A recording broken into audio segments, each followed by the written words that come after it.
kehidupan seharian, pernafasan memainkan peranan penting kepada manusia. Melalui pernafasan, manusia mendapat bekalan oksigen di dalam udara untuk disebarkan ke seluruh organ badan yang memerlukan seperti otak melalui saluran darah.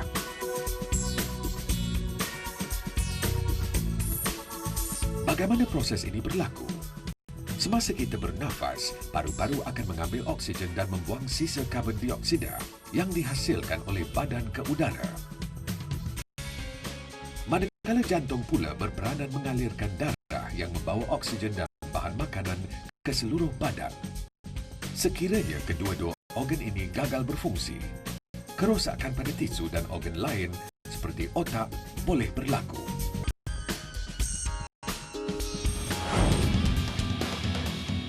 Jika berlaku kemalangan di tempat kerja dan mangsa tidak sedarkan diri, kita boleh melakukan langkah-langkah pemulihan mangsa sementara menunggu bantuan rawatan kecemasan sampai.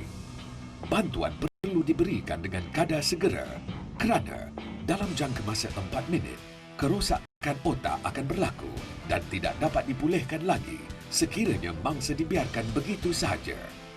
Dalam jangka masa 8 hingga 10 minit, kematian pula boleh berlaku sekiranya mangsa dibiarkan begitu sahaja.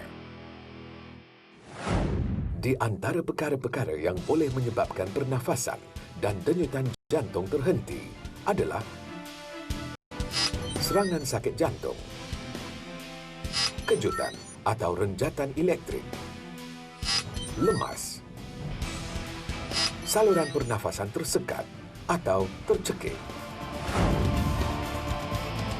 Faktor masa adalah penting bagi menyelamatkan mangsa. Orang yang berada di tempat kejadian merupakan sumber utama untuk menyelamatkan mangsa. Justru, setiap individu mesti belajar dan tahu kaedah bantuan hidup asas, iaitu kaedah penyelamatan dan pemulihan yang dikenali sebagai pemulihan jantung dan paru-paru atau cardiopulmonary resuscitation atau ringkasnya CPR. Di antara perkara yang perlu dilakukan oleh individu yang berada di tempat kejadian dekat dengan mangsa adalah jangan panik. Kenal pasti dan alihkan hazard dan bahaya.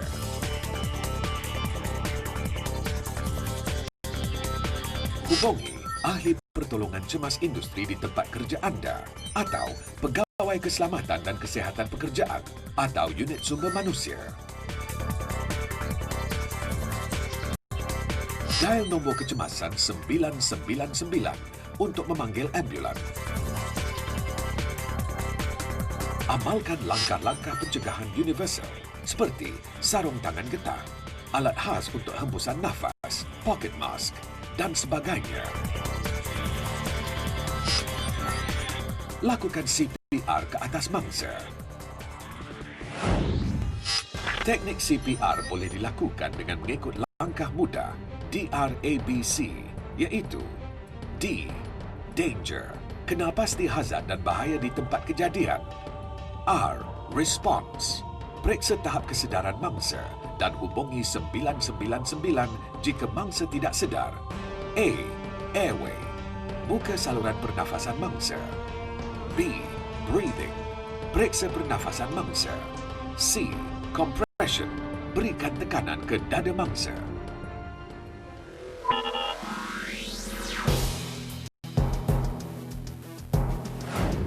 Apabila berlaku kejadian atau kemalangan dan mangsa tidak sedarkan diri, kenal pasti dan alihkan bahaya di sekitar tempat kejadian. Pastikan keselamatan mangsa dan penyelamat. Alihkan mangsa jika perlu. Jangan jadi mangsa kedua.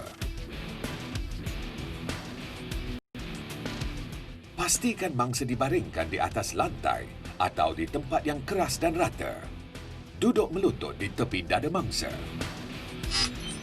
Pastikan sama ada mangsa tidak sedarkan diri dengan memanggil nama mangsa dengan kuat dan menepuk bahu mangsa. Jika mangsa tidak sedar, minta bantuan dari rakan sekerja atau hubungi ambulan dengan mendial nombor kecemasan 999. Dongakkan kepala mangsa dan angkat dagu mangsa ke atas untuk membuka saluran pernafasan. Jangan letakkan tangan anda pada bahagian lembut dagu mangsa. Jari anestesi mestilah diletakkan di dagu, bukan di bahagian di antara dagu dan halkum. Periksa pernafasan mangsa. Lihat pergerakan pada dada mangsa. Dengar bunyi hembusan nafas dan rasa hembusan udara. Periksa selama 5 hingga 10 saat. Jika didapati tiada pernafasan, berikan pernafasan mulut ke mulut menggunakan pocket mask. Beri 2 kali hembusan. Setiap hembusan hendaklah dalam sela masa 1 saat. Pastikan dada mangsa menaik pada setiap hembusan. Angkat mulut anda selepas setiap hembusan dan lihat dada mangsa turun apabila udara pernafasan keluar. Pastikan denyutan nadi karotid di leher mangsa. Jika tiada denyutan, berikan tekanan ke atas dada mangsa atau chest compression.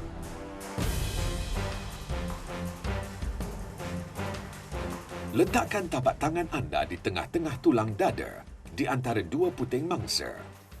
Tekan tulang dada mangsa lurus ke bawah sedalam 1,5 ke 2 inci. Genggam belakang tapak tangan anda. Pastikan posisi tapak tangan anda diletakkan di tempat yang betul, di mana lengan hendaklah lurus dengan kedudukan lengan dan bahu, betul-betul berada di atas dada mangsa. Tekanan dada hendaklah dilakukan pada kadar 100 tekanan seminit. Berikan 30 kali tekanan dada dengan 2 kali hembusan pernafasan untuk setiap pusingan. Kira setiap tekanan anda dengan kuat supaya anda dapat jumlah yang betul. Periksa semula nadi selepas 2 minit atau 5 kali pusingan. Jika masih tiada nadi, teruskan bantuan CPR.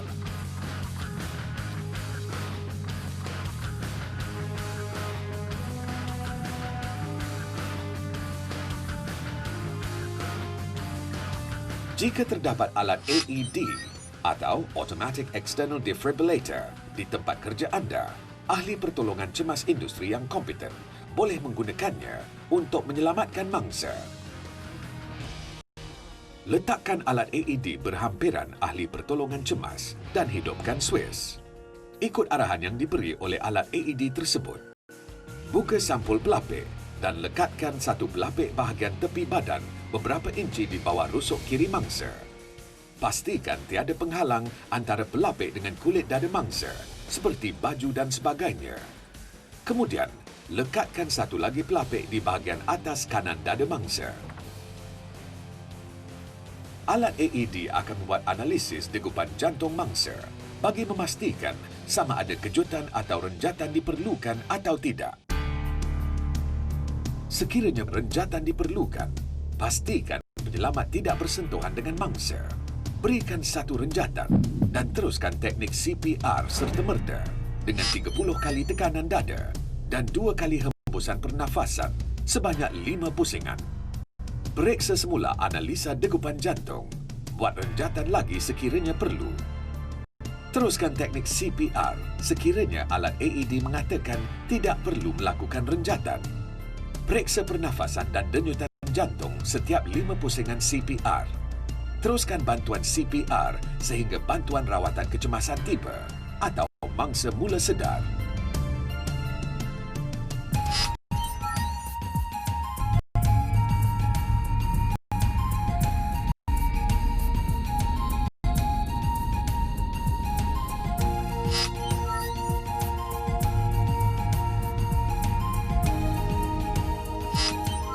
Posisi pemulihan digunakan jika mangsa mula bernafas dan nadinya kembali semasa dan selepas melakukan resusitasi. Letakkan mangsa mengiring menggunakan kaki dan tangan mangsa untuk kestabilan.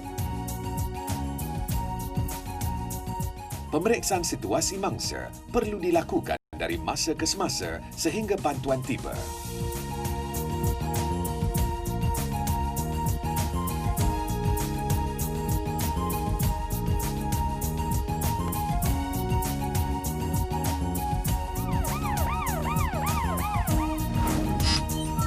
Teknik CPR boleh dihentikan apabila mangsa sedar. Bantuan rawatan kecemasan tiba dan mangsa dibawa ke hospital. penyelamat terlalu penat dan letih. Terdapat beberapa kesalahan yang tidak boleh dilakukan sewaktu melakukan tekanan dalam proses CPR, iaitu jangan menghayunkan badan ke hadapan dan ke belakang kerana ia akan menyebabkan kepenatan pada penyelamat. Jangan membengkokkan siku kerana ia boleh menyebabkan lengoh di bahagian lengan penyelamat. Jangan gunakan jari untuk menekan dada. Gunakan tapak tangan. Jangan hentakkan tangan anda kerana hentakan ini kurang berkesan dan mungkin menyebabkan kecederaan organ dalaman. Jangan silangkan tapak tangan kerana ia akan mengakibatkan kedudukan dan tekanan tangan tidak betul.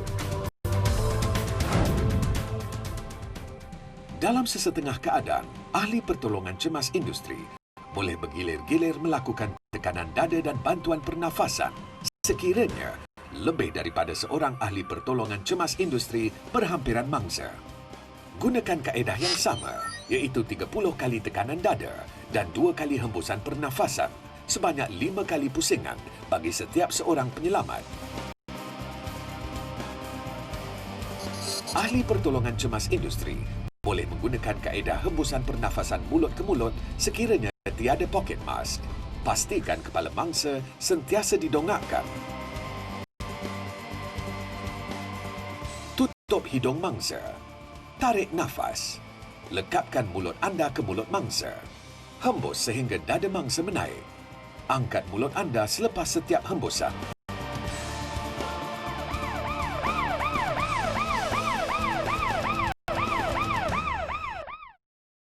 Video kaedah CPR ini diterbitkan sebagai rujukan bagi menyelamatkan mangsa dengan kaedah yang betul.